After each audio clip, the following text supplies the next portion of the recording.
Jésus s'en allait au sortir du temple, ses disciples s'approchèrent pour lui en faire remarquer les constructions. Mais il leur dit, « Voyez-vous tout cela? Je vous le dis en vérité, il ne restera pas ici pierre sur pierre qui ne soit renversée. » Il s'assit sur la montagne des Oliviers, les disciples vinrent en particulier lui poser cette question. « Dis-nous, quand cela arrivera-t-il?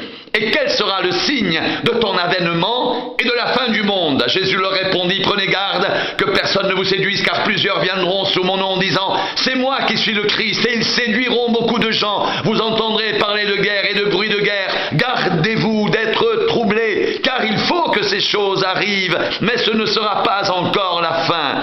Une nation s'élèvera contre une nation et un royaume contre un royaume, et il y aura en divers lieux des famines et des tremblements de terre. Tout cela ne sera que le commencement des douleurs. Alors on vous livrera au tourment, et l'on vous fera mourir, et vous serez haïs de toutes les nations à cause de mon nom. Alors aussi plusieurs succomberont, et ils se trahiront, se haïront les uns les autres. Plusieurs faux prophètes s'élèveront, et ils séduiront beaucoup de gens. Et parce que l'iniquité se sera accrue, l'amour du plus grand nombre se refroidira. Mais celui qui persévérera jusqu'à la fin sera sauvé. Cette bonne nouvelle du royaume sera prêchée dans le monde entier pour servir de témoignage à toutes les nations. Alors viendra la fin.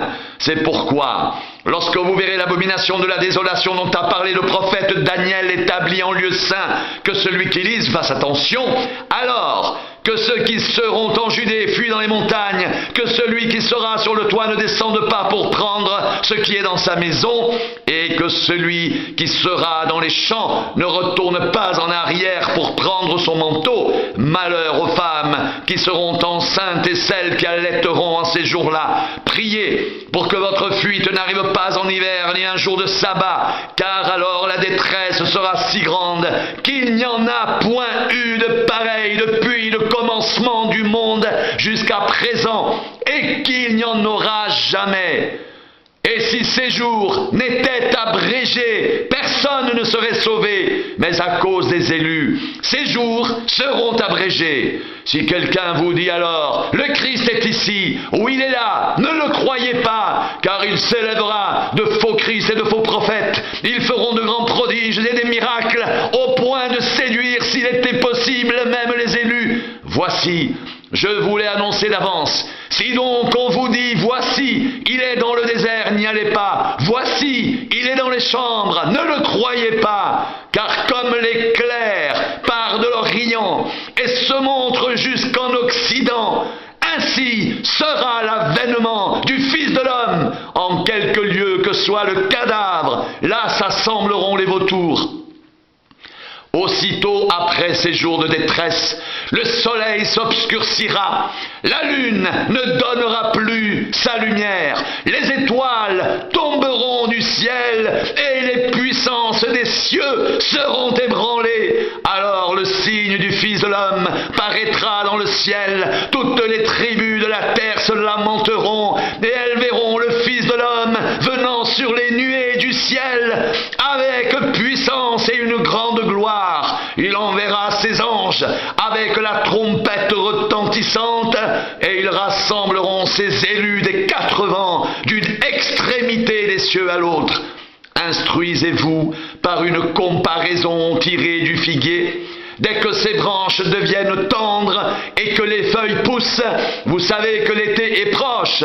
De même, quand vous verrez toutes ces choses, sachez que le Fils de l'homme est proche à la porte. Je vous le dis en vérité, cette génération ne passera point, que tout cela n'arrive. Le ciel et la terre passeront, mais mes paroles ne passeront point. Pour ce qui est du jour et de l'heure, personne ne le sait, ni les anges des cieux, ni le Fils, mais le Père seul. Ce qui arrivera du temps de Noé arrivera de même à l'avènement du Fils de l'homme, car dans les jours qui précédèrent le déluge, les hommes mangeaient et buvaient, se mariaient et mariaient leurs enfants jusqu'au jour où Noé entra dans l'arche, et ils ne se doutèrent de rien jusqu'à ce que le déluge vienne et les emporte tous. Il en sera de même à l'avènement du Fils de l'homme. Alors de deux hommes qui seront dans un champ, l'un sera pris et l'autre laissé. De deux femmes qui moudront à la meule, l'une sera prise et l'autre laissée. Veillez donc, puisque vous ne savez pas quel jour votre Seigneur viendra. Sachez-le bien, si le maître de la maison savait à quelle veille de la nuit le voleur doit venir, il veillerait et ne laisserait pas percer sa maison. C'est pourquoi vous aussi, tenez-vous prêts, car le Fils de l'homme viendra à l'heure où vous n'y penserez pas. Quel est donc le serviteur fidèle et prudent que son maître a établi sur ses gens pour leur donner la nourriture au temps convenable? Heureux ce serviteur que son maître, à son arrivée, trouvera faisant ainsi. Je vous le dis en vérité, il établira sur tous ses biens.